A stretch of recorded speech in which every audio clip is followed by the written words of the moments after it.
안녕하십니까? 연세대학교 의과대학 신경과의 김경환입니다. 오늘 소개해드릴 연구는 2026년 저널 오브 알츠하이머스 디지즈에 게재된 통합 아밀로이드 신경퇴행, 혈관 바이오마커를 이용한 경도인지 장애 환자의 치매 진행 위험 예측 논문입니다. 본 연구의 가장 큰 의의는 외래 진료실에서 만나는 경도인지 장애 환자 중 실제로 베타아밀로이드 양성, 즉 알츠하이머 병성, EMCI가 얼마나 되는지를 국내 국제적으로 처음으로 실측해 밝힌 데 있습니다. 바로 이 논문입니다. 세브란스 병원 치매연구팀이 경도인지 장애 환자 300명을 37개월간 추적해 2026년 저널 오브 알츠하이머스 디지즈에 발표한 동료심사 논문입니다. 아밀로이드 PET, 뇌 MRI, 경동맥 도플러, 그리고 APOE 유전자까지 통합해 분석했습니다. 지금부터 그 결과를 한 장씩 함께 살펴보겠습니다. 지금까지 MCI의 몇 퍼센트가 베타아밀로이드 양성 환자인지 모르는 상황이었습니다. 보건복지부의 진단 기준도 인지검사상 경도인지 장애가 확실한 경우 알츠하이머 경도인지 장애로 추정 진단을 하게 하였습니다. 경도인지 장애에서 아세틸콜린 상승제를 알츠하이머 경도인지 장애만 국가보험으로 인정해주는 조치로 우리나라 모든 경도인지 장애는 치매 보조약을 복용하기 위해서 공식적으로는 전부 알츠하이머성 경도인지 장애로 진단 내리는 황당한 상황이 연출되었고 아직까지도 관행으로 굳어졌습니다. 그 이유 중 하나는 베타아밀로이드를 검출하는 PET-CT의 보급이 느렸기 때문이었습니다. 그러나 10여 년 전부터 이미 알츠하이머 PET-CT를 찍은 세브란스 병원 외래아에서 보면 경도인지 장애, 즉 MCI의 전부가 베타아밀로이드가 검출되지 않아 치매의 베타아밀로이드 원인서를 계속 의심해 왔습니다. 이런 상황에서 베타아밀로이드 표적 항체 제거 치료제가 경도인지 장애의 표준 치료가 되어 이제는 증상 위주의 진단에서 병리학적 진단으로 인지 장애의 진단이 넘어가게 되었습니다.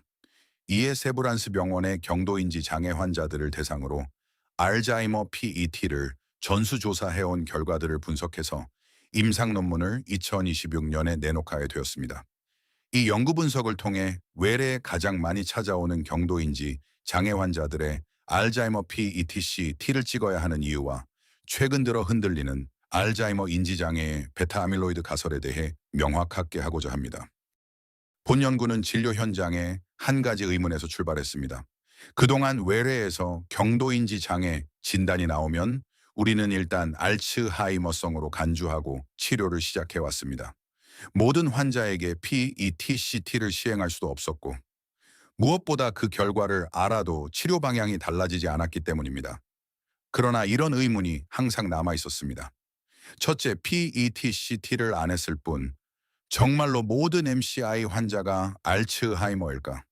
둘째, 아밀로이드 음성인 MCI 환자들은 도대체 어떤 길을 걷는 것인가?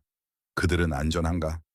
셋째, 이들도 결국 3년 후에는 일상생활이 무너지는 진짜 치매로 진행되는가? 아니면 그대로 안정적으로 머무는가? 이 세 가지 질문이 본 연구의 출발점이었습니다. 본 연구는 신촌 세브란스 병원에서 외래로 방문한 MCI 환자 300명 전원에게 플로르베타피르피 ETCT를 시행하고 37개월간 임상적으로 추적한 연구입니다. 이렇게 단순해 보이는 연구가 왜 그동안 드물었을까요? 세 가지 이유가 있습니다. 첫째, 모든 외래 MCI 환자에게 PET-CT를 시행하는 것은 비용과 접근성 측면에서 사실상 불가능했습니다. 둘째, 치료제가 부재했습니다. 양성과 음성을 구분해봐야 어차피 치료 선택이 달라지지 않았기 때문에 굳이 막대한 비용을 들여 PET를 할 동기가 없었던 것입니다. 셋째, 그러나 지금은 다릅니다. 표적 항체 치료제인 레켐비와 키설라가 등장하고 자가혈세포 치료가 가능해지면서 양성 슬래시 음성의 구분이 곧 치료 선택을 결정하게 되었습니다. 이제는 PET-CT가 선택이 아닌 필수가 되어가는 시점입니다. 연구 설계를 간단히 보시겠습니다. 300명의 외래 MCI 환자 평균 연령 73.1세를 신촌 세브란스 단일기관에서 37개월간 추적했습니다. 단순히 PET 양성률만 본 것이 아닙니다. 5가지 영역을 통합적으로 평가했습니다. 첫째, 아밀로이드 PET, FBPPET를 BAPL 시각 판독으로 분류했습니다. 둘째, 구조적 MRI, 해마 부피와 T2 플레어 신호를 정량화했습니다. 셋째, 경동맥 도플러, 플라크 수와 두께를 측정했습니다. 1.5mm 이상을 의미 있는 플라크로 정의했습니다. 넷째, 인지 기능 검사, MMS, CDRS, OB, GDS, KIADL을 시행했습니다. 다섯째, 유전자, APOE 에타사 보유 여부를 확인했습니다. 이 다섯 영역을 통합한 모델이 단일 검사보다 우수한 예측력을 보일 것이라는 가설이었습니다. 이제 본 연구의 가장 핵심적인 결과를 보시겠습니다. 외래에서 MCI로 진단된 300명 중 베타밀로이드 PET의 양성은 189명, 63%였습니다. 다시 말씀드리면 우리가 알츠하이머성 MCI로 간주하고 치료해왔던 환자 중 실제로 알츠하이머 병리를 가진 사람은 약 3분의 2뿐이었다는 뜻입니다. 나머지 111명, 37%는 아밀로이드 음성이었습니다. 이들은 그동안 알츠하이머라는 진단명 안에 함께 묶여서 치료받던 환자들입니다. 이 숫자가 왜 중요하느냐? 외래에서 만나는 MCI 환자 약 3명 중 1명은 사실 알츠하이머 병리가 아니라는 것을 처음으로 실측으로 보여줬기 때문입니다. 이들에게는 다른 치료가 필요하다. 이것이 본 연구의 첫 번째 메시지입니다. 두 번째 핵심 결과는 그렇다면 이들이 어떻게 되었느냐입니다. 37개월 추적 결과 아밀로이드 양성군에서는 30.7%, 58명이 치매로 진행했습니다. 예상된 결과입니다. 그런데 주목할 점은 아밀로이드 음성군입니다. 이들 중에서도 9%, 즉 10명이 치매로 진행했습니다. 양성과 음성 사이의 차이가 큰 것은 분명합니다. 그러나 아밀로이드 음성이니까 괜찮다고 안심할 수는 없다는 뜻입니다. 이들은 알츠하이머가 아닌 다른 경로로 BAD 치매, 주로 혈관성 치매로 진행했습니다. 즉, 음성 MCI 환자에게도 명확한 진행 경로가 존재하며 이들을 그냥 방치하면 안 된다는 것이 두 번째 메시지입니다. 그렇다면 어떤 인자들이 치매 진행을 독립적으로 예측할까요? 다별량 로지스틱 회귀로 분석했습니다. 5가지 인자가 통계적으로 유의했습니다. 첫째, 아밀로이드 부담입니다. BAPL 2점 이상인 경우 오즈비 2.34로 가장 강력했습니다. P는 0.001보다 작습니다. 둘째, APOE 에타사 보유, 오즈비 1.82, 알츠하이머 위험 유전자가 있으면 진행 위험이 1.8배 증가합니다. 셋째, 경동맥 플라크 수입니다. 오즈비 1.45, P는 0.001. 이 부분이 본 연구의 중요한 발견입니다. 혈관 인자가 인지 저하의 독립적 위험 인자로 확인되었기 때문입니다. 넷째, MMS 이 점수입니다. 1점 감소할 때마다 진행 위험이 21% 증가했습니다. 다섯째, 해마 부피입니다. 오즈비 0.71, 1 미만이므로 보호 인자입니다. 해마 부피가 클수록 진행 위험은 낮아집니다. 이 5인자 중에서도 가장 강력한 것은 아밀로이드 부담이었지만 경동맥 플라크가 독립적인 위험 인자로 함께 부각된 점이 이전 연구들과 차별화되는 부분입니다. 5가지 인자를 모두 통합한 모델의 성능을 평가했습니다.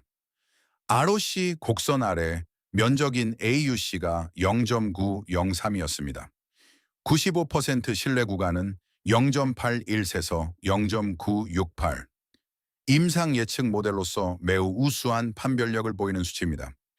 민감도는 81.2%, 특이도는 78.4%였고 양성 예측도가 65.3%, 음성 예측도가 89.6%에 달했습니다. 특히 음성 예측도가 90%에 가깝다는 것은 이 모델이 진행하지 않을 환자를 매우 잘 식별한다는 뜻입니다. 임상에서는 불필요한 적극적 개입을 피하는 데 도움이 됩니다. APOE 에타 4 보유 환자만 따로 분석했을 때는 AUC가 0.86으로 약간 더 높았습니다. 유전적 취약군에서 모델의 예측력이 더 강하게 작동한다는 의미입니다.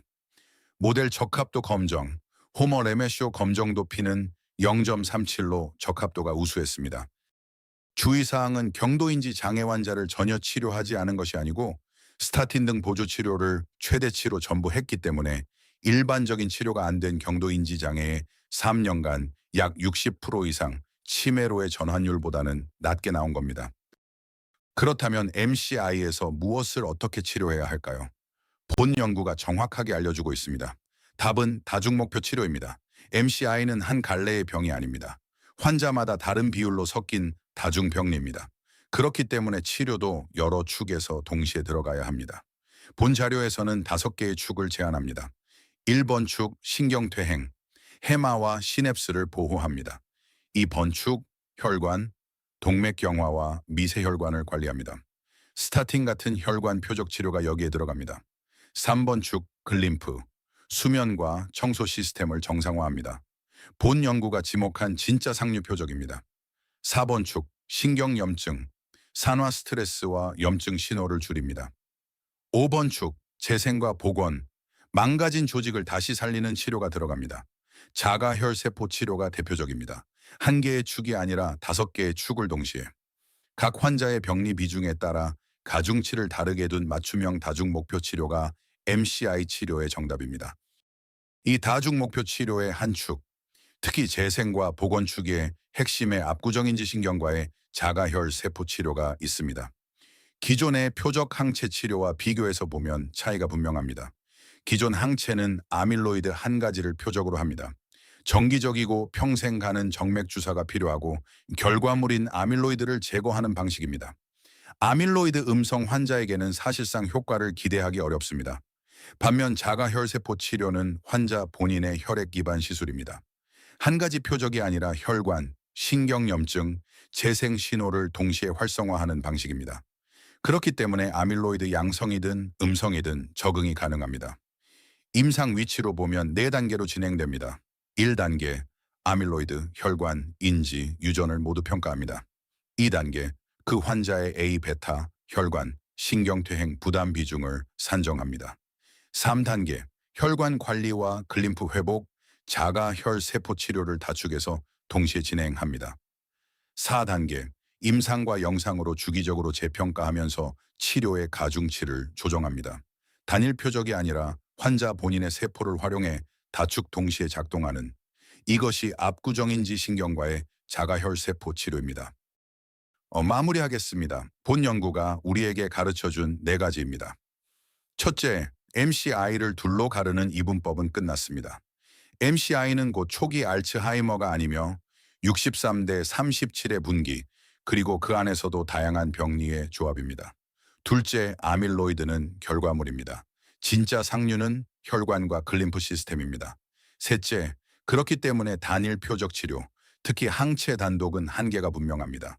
평생 주사가 필요하지만 회복은 보고되지 않습니다. 넷째, 정답은 다중목표 치료입니다. 그리고 압구정인지 신경과의 자가혈세포 치료가 그 한 축을 담당합니다. 함께 해주셔서 감사합니다.